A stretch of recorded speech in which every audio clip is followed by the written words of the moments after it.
Good, thank you. Wow, I love your nails. Thank you. It's insane. I had to get you on them too. Oh, you. Oh my gosh. Yes. Of course. These are We gotta stay in beautiful. the theme, okay? I know.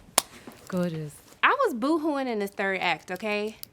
You know, one Good. of the things, like, watching Elphaba's journey, and, you know, I saw myself in her. You know, people constantly always telling you, like, you're doing too much, or your nails are too much, or your hair is not professional. You know, the world constantly telling you, like, who you need to be and trying to, like, hinder who you really are. That's right. And I want to know for you, like, how have you learned to make sure that you defy the odds and embrace what makes you different? Yeah. I think I learned very quickly that when I was not being my full self, that I wasn't allowing the artist in me to meet her full potential. And so the more I allowed myself to just be, regardless of what other people said, the better I was as an artist, the better I felt walking through the world, even if people didn't know how to take me as I was. And I think I've just had to keep telling myself that being myself fully is actually the best way for myself to be. It's the best way for me to offer the best of myself if I can actually access all of me, you know? I love That's it. why. There's something that I noticed, like, in the scene when we're at the dance, okay? I noticed when she wears her hat, she's hiding herself. Yeah. And then as we progress throughout the course of the movie, Yeah. you know, we see that she wants the world to see who she really is. Yeah. And I really want you to talk about the importance behind that, because I thought it was such a beautiful moment to see her come into her own and let the world see the full person of who she is. Yeah. I think with that, in the dance, when she puts that hat on, she comes into that dance a different person, wanting other people to accept her. She takes the hat off and then has to make a decision to stay and to show who she is. And what happens in that moment. And we had a conversation about why she would put the hat back on. And I always believed that it was because she used that dance almost to imbue the hat with power, to that thing that people were laughing at, that thing that people thought was ugly, she didn't. And now it becomes this emblem of strength, of magic, of power, and that when she puts it back on, it becomes something other than what she walked in with. And so from that moment on, there's a progression of an understanding of who she is and what she has. And it takes time for her to really grow and become who we know her to be by the end. But I just love the growth that we got to experience with her. And it kind of starts at that moment where she has to sort of own herself, you know, even when she's standing by herself. Yeah. I love with the roles that you play, especially when we get to hear your angelic voice, that it changes. Yeah. It changes with every character that you play. Very much so I so. want you to talk about how you had to change your voice to sing as Elphaba. Mine, I think, is a lighter tone. Elphaba has gravitas in hers, and I wanted to temper the size of it as we went through the movie, so that when you get to the big roar by the end, it's been earned. So it's not necessarily the big powerful sound that you hear from me a lot of the time, but she has that within her, but she has to learn to use it. So in I'm Not That Girl, it's very sweet, very quiet. Even in The Wizard and I, it grows, it gets to that last note, but it takes a minute to get there. So that by the time you get to Defying Gravity, it does open up because she gets to earn that size, that space. And I don't know if it was something I knew consciously at the beginning, but I think as I started to learn her and what her journey was, it soon became very clear that I wanted a journey through music and a journey through the way she used her voice. And her speaking voice is very different to mine, and not just because of the accent, but just because of how precise she is with the things that she says. She's quite straightforward. And so I wanted to add some of that into her speaking voice too.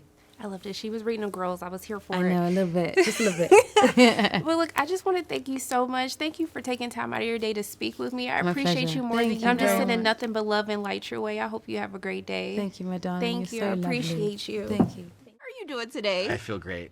First of all, you didn't have to eat the way that you did with this movie. Oh. I just want you to know, like, you did that. When I say I went through all the emotions and then I had to boo-hoo at the end. And then I had to look around like, do they see me crying? Like, I had to shed a couple of thug tears at the end. It was okay, but I made it through. So thank you for that. I appreciate that. We felt that every day on set. I mean, Cynthia and Ari and I would like hold each other like, I can't believe we get to do this, and I can't believe we get to put this raw emotion into this movie. And we felt a lot of gratitude all the time. One of the things that really spoke to me is with Elphaba, because I saw myself in her, of society always telling you you're doing too much, or you can't look like this, or you can't do that. And it made me think about how we have to really defy the odds of what society, like what they want us to be in order to truly shine. Yes. And I want to know for you as a creative, like, how have you learned to kind of defy the odds and just be the artist that you are? I mean, it took a long time. I still struggle with that today. I think it's something when you feel like, when you know you're an outsider and you feel like that, we all share in that experience. And for me, I mean, he's even coming onto the lot, not today, but other times I've come to other lots where they're like, oh, delivery's around the corner. But what I found is like, if you're born for this, you will go through.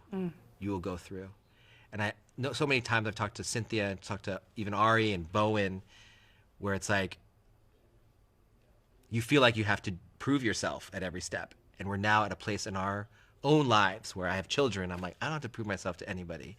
And I love that this movie sort of deals with that. It sort of puts the spotlight on who's the storyteller of the story, and who gets to choose who's a hero, and who gets to choose who's a villain. And is that yellow brick road the right thing? But what if it's not made for you? What if that road was never made for you? What if the wizard isn't there to give your heart's desire? Then you got to do it yourself. Like, to me, all those questions are so relevant to now, and those girls embody that, because that's what they go through every day. You think you know Ariana Grande, you think you know Cynthia Erivo. You don't. When you see them, when they open up on that and they use the words of Wicked to reveal that to you, I mean, I think that's what connects with our audiences right now. It feels so true, and that's what we're always chasing, truth in this fantastical world. Okay. I was like, you preach it to me right now. I was like, come on, you keep giving me a word, all right? Shoot. But one of the things that I really loved while I was watching it, I just feel like, you just get better and better as a storyteller, as a director, as you watch these sets come to life. And while I was watching, I was like, it's not a ton of people here, but it feels so big. It feels like a spectacle just because of how you shot it. So I really wanted you to talk about using these sets, but having this like group of people, but making it feel like you're really being transported to another world. Yeah. I really wanted to reflect what it felt like to go to movies when I was a kid.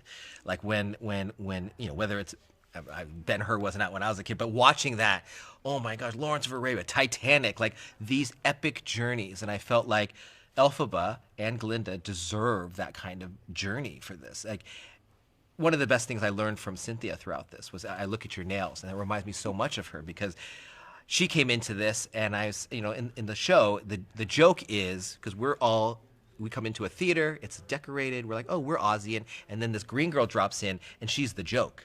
And the first day Cynthia came in, she's like, I'm not the joke of this. And you're like, oh. She's like, I have self-respect. Elphaba has self-respect.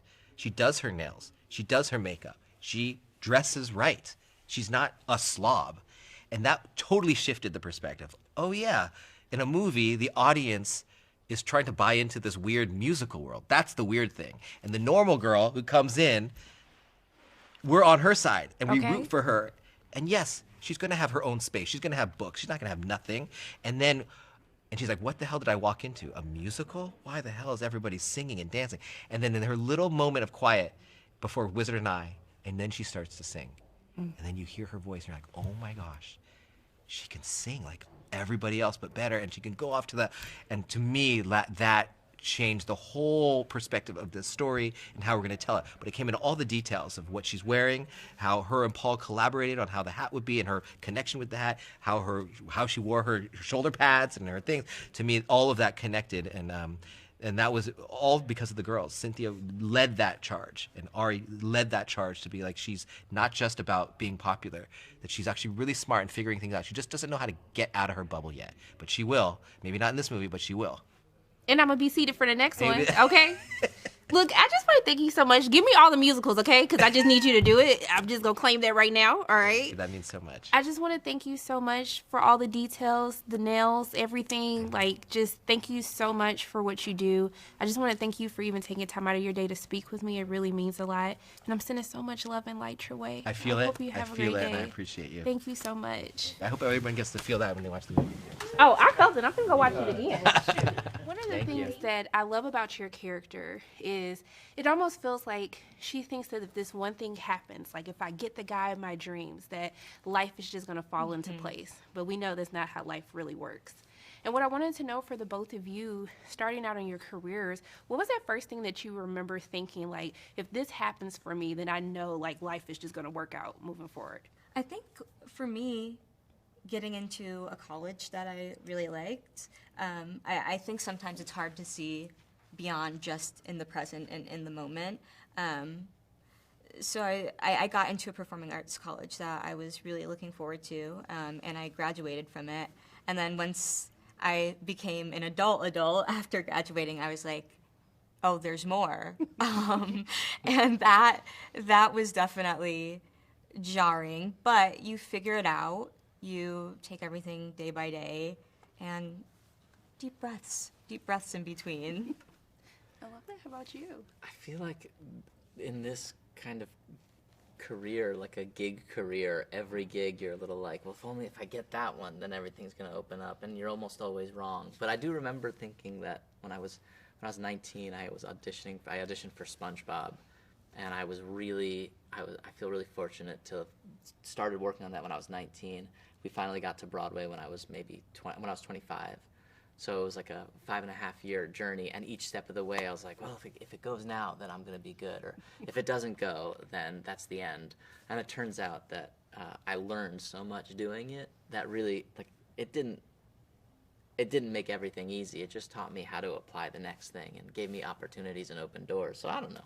I love it. I mean, I think that was the one that really did it. So yeah, I think it did. but it took so long, which was a great thing. It turned out to be like the best thing. I wanted it to happen right away, but because it took longer, I actually learned more and was able to do more with it for personal growth. It's always a lesson. Yeah. You just sometimes that timeline just be too long. Okay. Yeah, yeah. You know, with both your characters, like, they're longing to be seen, by that person that's not really, like, paying them any mind. And I want to know for you, because I feel like we all struggle to be seen in this world. And I kind of want to know, like, what was that moment for you?